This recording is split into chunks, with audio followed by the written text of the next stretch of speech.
These, the words of Reverend Dr. David Breeden. Welcome all to this place of love and justice. This place where we attempt to live up to humanity's highest ideals, highest hopes. Do we fail? Yes, we do. Often. Do we try again? Yes, we do. Always. Because we are people looking out for each other, for all others, and for the planet. Welcome all to this place of love and justice, to this gathering where the sacred and the holy are our being together. Come, let us worship together. I invite you to rise in body or spirit to join our voices in our opening hymn, number 360 from the Gray Hymnal, Here We Are Gathered.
Lights our chalice this morning.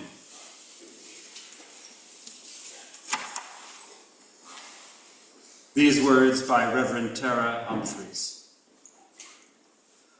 Whether you were born into this faith, found it, or it found you, whether you believe in God, are open to mystery, or still have no idea, whether you are holding anxiety, grief, confusion, anger, hope, restlessness, or deep peace. This chalice is lit for you.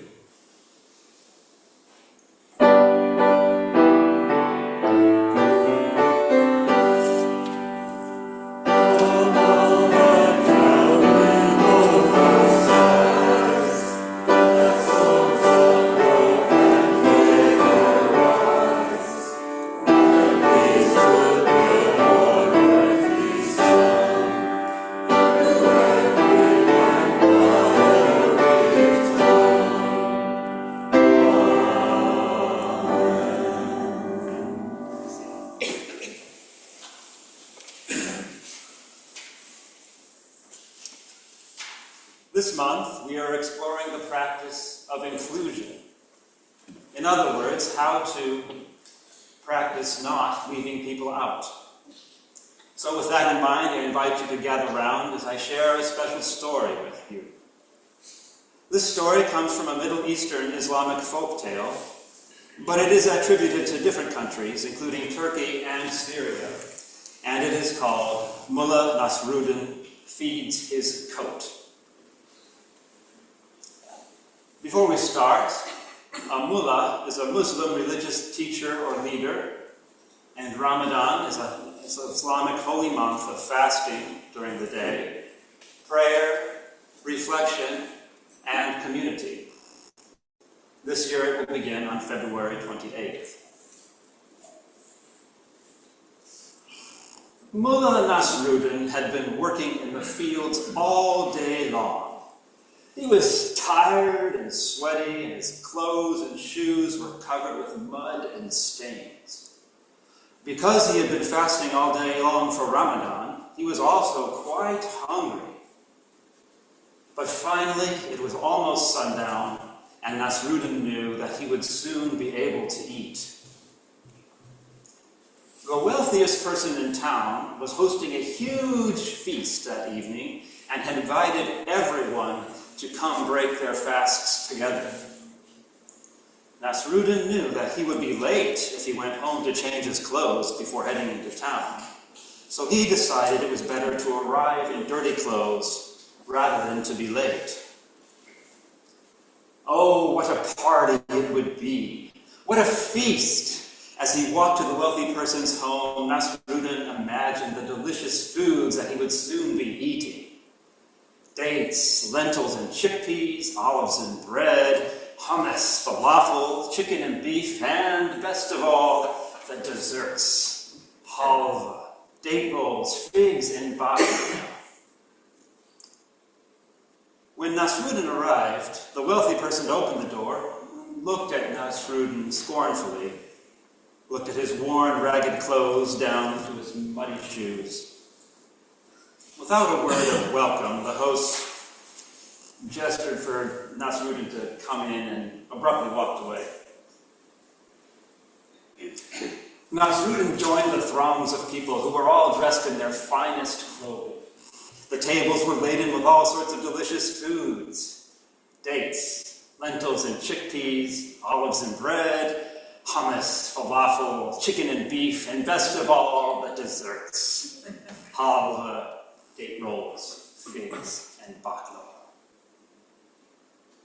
Despite his efforts to be on time, the seats were all taken, and nobody tried to move over or make space for Nasruddin.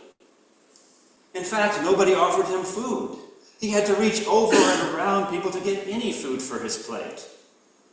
Nobody spoke to him. It was as if he wasn't even there. The other guests ignored him so completely that Nasruddin could not enjoy the food on his plate, no matter how finely prepared and how tasty it was, and no matter how hungry he was. After only a few bites, Nasruddin was so uncomfortable, he decided to leave. He hurried home and changed into his finest clothing, including a beautiful coat. Nasruddin returned to the feast, and this time the ghost welcomed him with a huge smile. Come in, greeted the host. As Nasruddin entered, people waved and called to him from all corners of the room and they invited him to sit near them and offered him food. Nasruddin sat down quietly, picking up a plump fig. He carefully placed it in his coat pocket, saying, "Eat, coat, eat." Next, he took a handful of nuts and put them into his pocket, saying, "Eat, coat, eat." And then he began to feed his coat in earnest, grabbing all sorts of foods. He fed the coat lentils and chickpeas, olives and bread, hummus, falafel, chicken and beef, and best of all, the desserts. Halva, date rolls, figs, and baklava. Eat, coat, eat! The hosts and the other guests became silent as they watched this strange behavior. Soon everyone in the room was staring at Nasruddin, wondering what he was doing. The host hurried over. "Nasruddin, whatever are you doing? Why are you feeding your coat in this manner?" "Well," said Nasruddin, "when I first came to this feast in my old farming clothes, I was not welcome. No one would speak with me. But when I changed into this coat, suddenly I was greeted warmly. So I realized it was not I that was welcome at this party, but my clothing. And so I am feeding my coat." The end. Thanks for listening.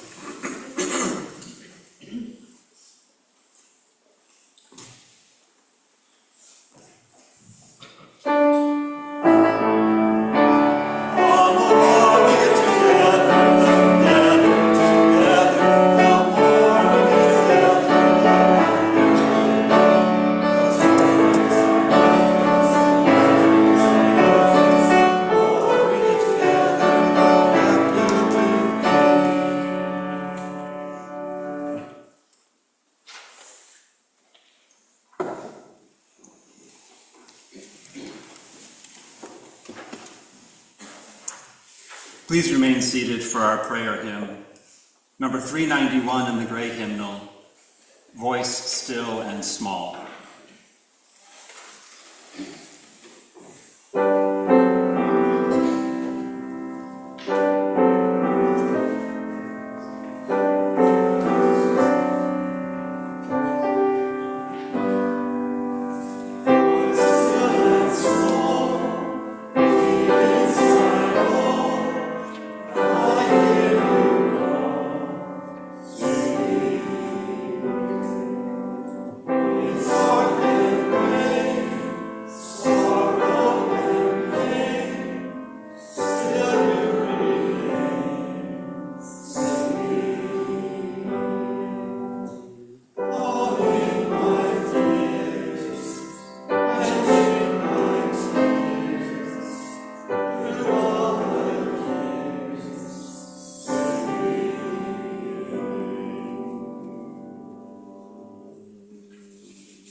In the silence that follows of spoken prayer, you are invited to come forward and light a candle for any joys or concerns you hold in your heart this morning.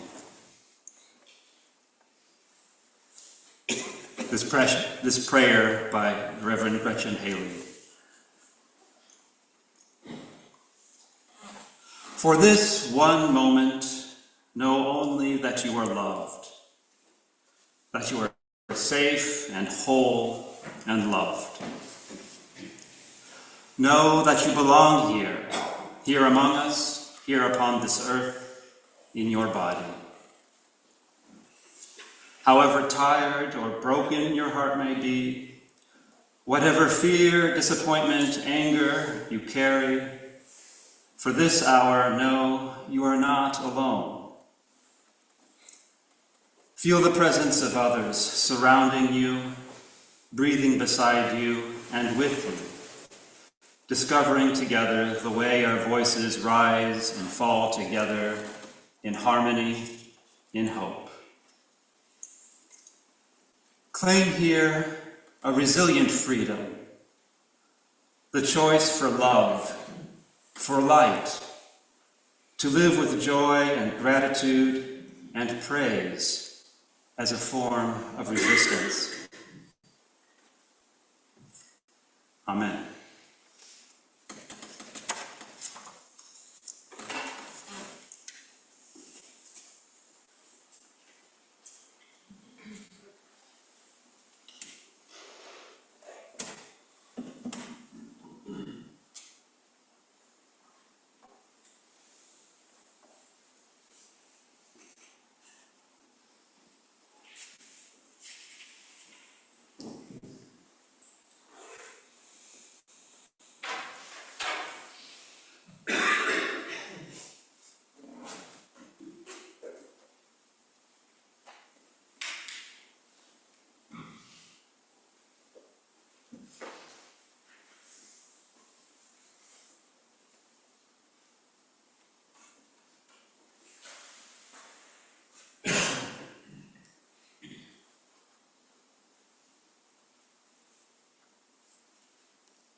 We'll light a candle for the joys and concerns of those beloveds joining us virtually this morning, and a candle for all else that we hold in our hearts and our minds.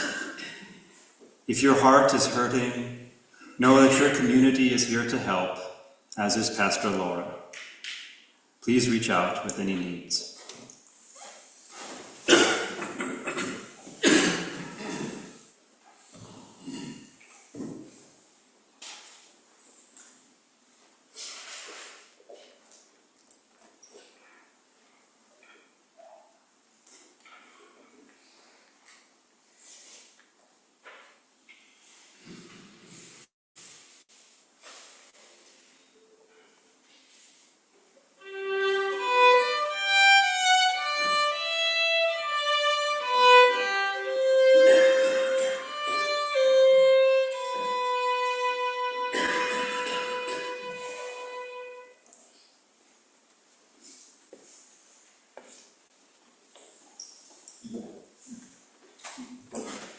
Good morning, everyone.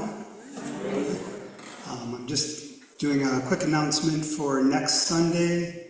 The Stewardship Committee is offering a financial mid-year review. And so after the service, we will have, down in the fellowship hall, we'll have a meeting where folks can ask questions about Channing's finances, and we'll give a presentation about where we are. It'll also be on Zoom, so whether you're here in person or at home, you can see it. Thank you.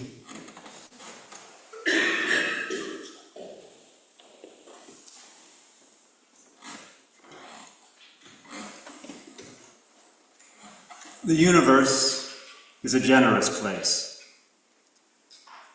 Powered by the sun, the food grows, and in this way, our bodies are fed. Powered by our time, our talents, and our treasures, the church thrives, and in this way, our souls are fed. For those of you watching the service online, you may contribute to a virtual offering plate using the donate button on our website, or by mailing a check to the church office. I invite the ushers forward to receive the offering.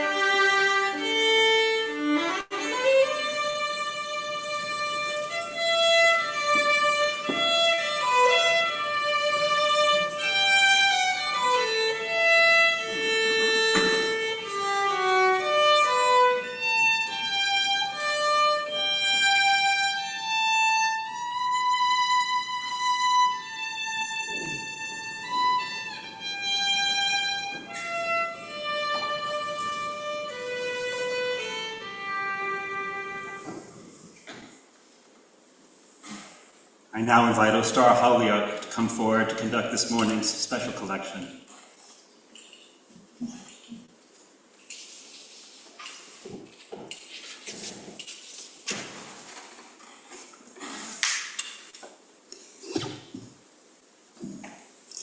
A special collection this month will go to the UUA Disaster Relief Fund, which gives grants to Unitarian Universalist congregations and recognized UU nonprofit entities in times of need.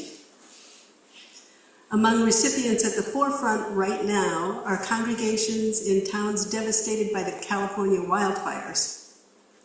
$100,000 has already been given out from available funds to 2 congregations whose members are seriously impacted by the fires. In response to an inquiry from me this past week, Lisa Presley, the disaster relief team lead, wrote, "As you know, we can only give out funds when people choose to donate, and so funding for those grants was because of great congregations, whether large or small, and committed individuals making donations to keep the fund with enough money to pay when the need is there. And so I ask you to give to the Relief Fund as you are able and moved to do so." If you're making a donation by check, please make it out to Channing Memorial Church. And on the memo line, write UUA Disaster Relief Fund. Thank you for your generous support.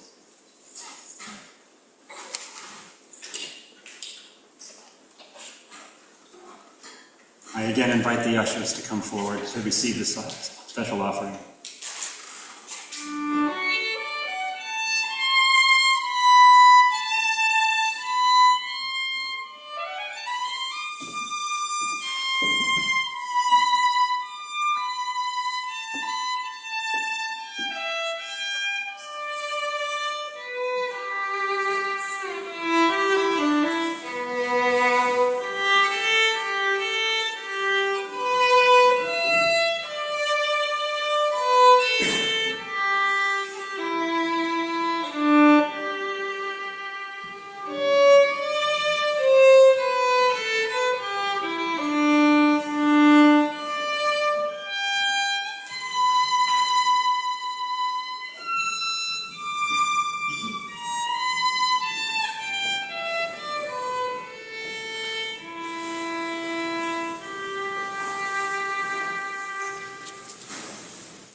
For all that you give and all that you do for our church and its wider concerns, we give thanks.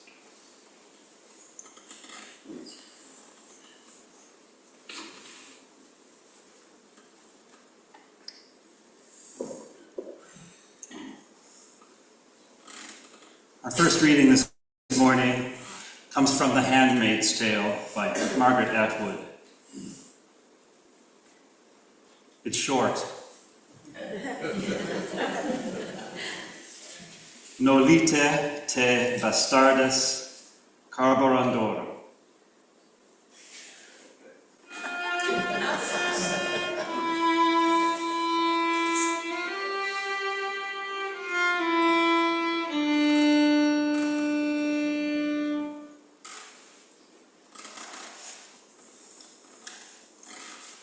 And our second reading from the book of Matthew, chapter 15, verses 25 through 27. Then came she and worshipped him, saying, Lord, help me. But he answered and said, It is not meet to take the children's bread and cast it to dogs. And she said, Truth, Lord. Yet the dogs eat of the crumbs which fall from their master's table.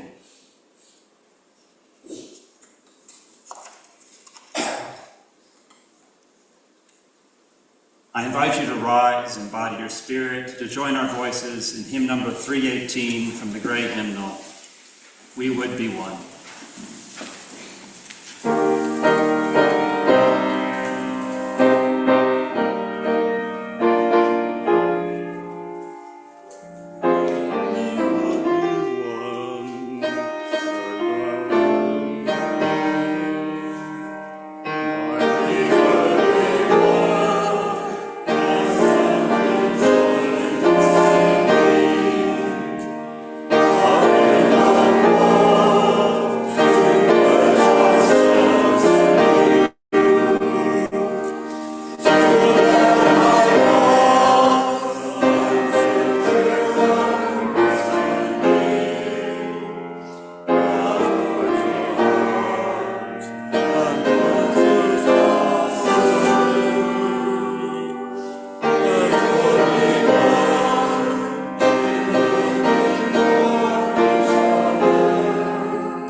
Last week was our first worship service with our anchor minister, Pastor Lora Powell-Haney. She will be preaching on the first Sundays of each month, as well as taking on pastoral care duties during Reverend Jane's sabbatical. I hope you got a chance to meet her. She's a lovely person, and she delivered a lovely sermon on our February worship theme of inclusion. She encouraged us, she implored us, I dare say she even inspired us to widen our circles in the spirit of inclusion writ large. And her message came with some hard truths, that the real work of inclusion is not easy, and that it is never done. It is not just hanging up a sign or declaring your intentions, however loudly or earnestly. It's not just inviting folks to join you. That is the first part, and it is necessary, but as we like to say in the math business, it is not sufficient. In the words of Verna Myers, diversity is being invited to the party. Inclusion is being asked to dance. In our story for all ages this morning, Mullah Nasruddin was invited to the feast, along with everyone in town. But no one made room for him. No one greeted him, or even seemed to see him. No one asked him to dance, until he wore a fancy coat. His fancy coat, an external, soulless, lifeless piece of clothing. Are we really that shallow? Well, I say sometimes. And maybe more than we realize, and definitely more than we would like. Perhaps you are telling yourself, I would never do that. Or that would never happen here. But don't be so sure. There are many kinds of fancy coats, and we are all, after a fashion, more the magpie than we might admit. I have a feeling that Mullah Nasruddin would be a wonderful soul with whom to engage. And I think it would be easy to widen my circle to include him. But what about the folks I don't agree with? What about people who behave toxically? What about the haters? Do I have to include them in my life too? Do I have to even invite them to the party? Because I sure as heck do not want to dance with them. Do I have to? Well, no. The only thing you have to do, as one of my wife's high school teachers once said, is to die. But this way of thinking, to exclude those you perceive as haters, is the easy way out. One of my favorite subversives, mathematician, pianist, and satirist Tom Lehrer, on his 1965 album, That Was the Year That Was, lays it out in fine form. I quote, I'm sure that we all agree that we ought to love one another, and I know that there are people in the world who do not love their fellow human beings, and I hate people like that. End quote. If you hate the haters, you become a hater yourself. Dehumanizing others dehumanizes ourselves. And it may seem like there are haters everywhere in our lives, but I would like to believe that the number of truly hateful people, the ones who crave naught but power and are completely without conscience, are actually few in number. Though these days it seems that they have very large megaphones and they are causing a lot of trouble.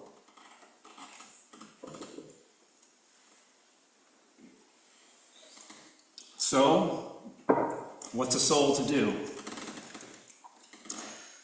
Well, one thing that is definitely not the answer is, in the supposed interest of staying informed, to spend large amounts of time ingesting large amounts of news from the media and the internet, sometimes referred to as doom scrolling.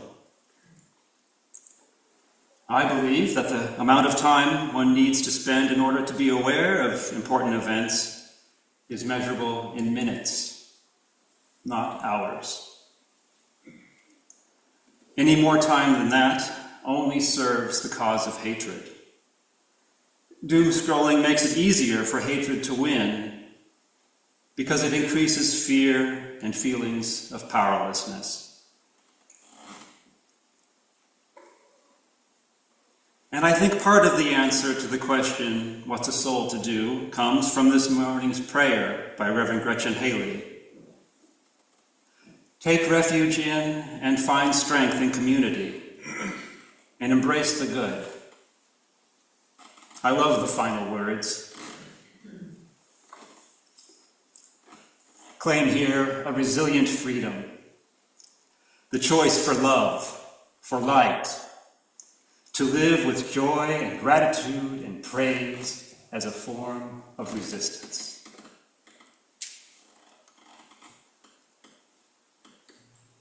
Using religious language and tying this to inclusion, I would say that Reverend Haley is urging us in this tumultuous time to remember to include God in our lives and not to let the messages of hatred grind you down.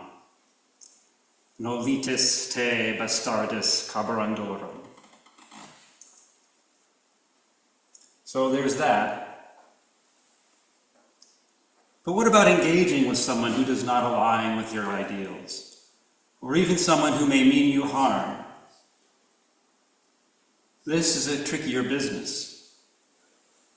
And I don't have a lot to say right now, but I believe it is important to try to include such people. How? I'm not sure. But I have some ideas, and I have another sermon in a couple weeks.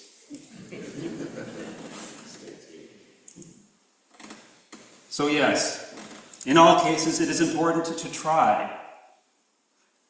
And are we always going to get it right the first time? No. The second time? No. In our call to worship this morning, Reverend David Breeden reminds us, do we fail? Yes, we do. Often.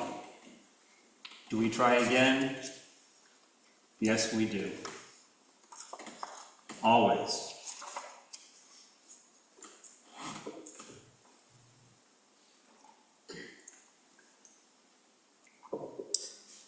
One of my favorite stories about Jesus is from the book of Matthew, chapter 15, verses 22 through 29.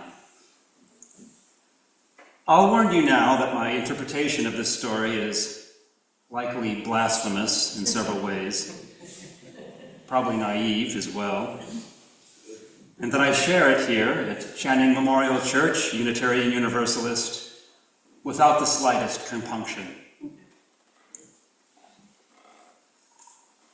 In this story, Jesus fails to have compassion several times, but he eventually comes round and does the right thing. A woman of Canaan, an outsider, not a Jew, comes and begs Jesus to heal her mentally ill daughter. Jesus ignores her. She begs his disciples, and they ask Jesus to send her away. Jesus says, I'm only here for the Jews. The woman of Canaan begs Jesus again, and this time his reply is downright nasty. It is not meet to take the children's bread and to cast it to the dogs. Jesus refuses to widen his circle. And then this bolt from the blue. And she said, "Truth, Lord. Yet the dogs eat of the crumbs which fall from their master's table. You may call me a dog because I am not of your people, but I will be grateful for the smallest crumb of your compassion." This humble reply is actually a slap in the face. Jesus finally sees the light and heals the woman's daughter. Who saw this coming?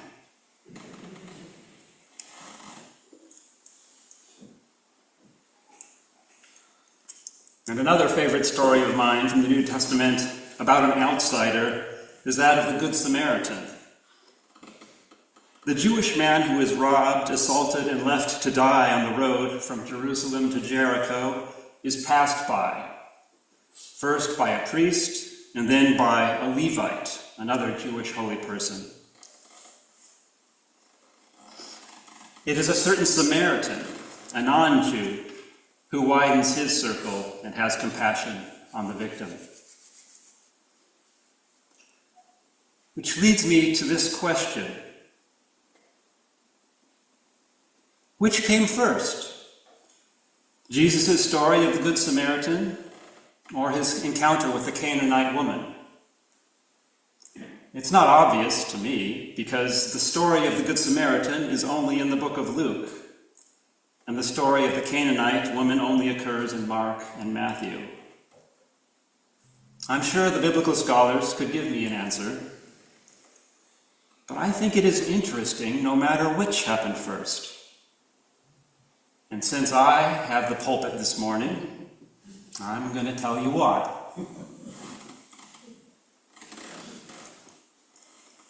If Jesus told the story of the Good Samaritan after his encounter with the Canaanite woman, then it shows a kind of personal growth. He has widened his circle with the woman, and he is teaching others by holding up the Samaritan as the hero of that story. Cool story, bro. On the other hand, if Jesus told the story of the Good Samaritan before his encounter with the Canaanite woman, then when he is denying her his help, he is failing to live up to the ideal of his own Good Samaritan story.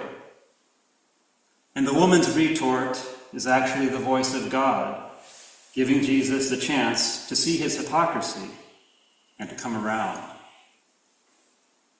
He does not pass it up. Of the two possibilities, I like this one better, because Jesus models how one can fail, even several times, but still eventually get it right.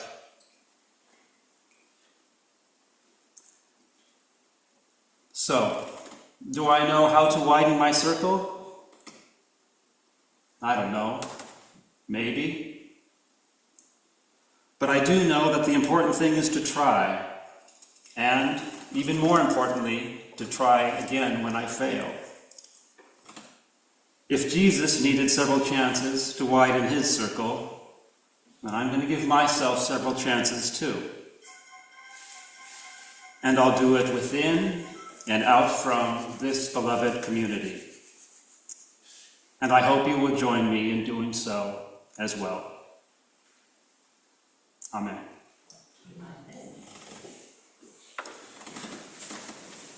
Please rise in body or spirit to join our voices in hymn number 1021 from the Teal hymnal, Lean on Me.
Go forth. Widen your circle. Try.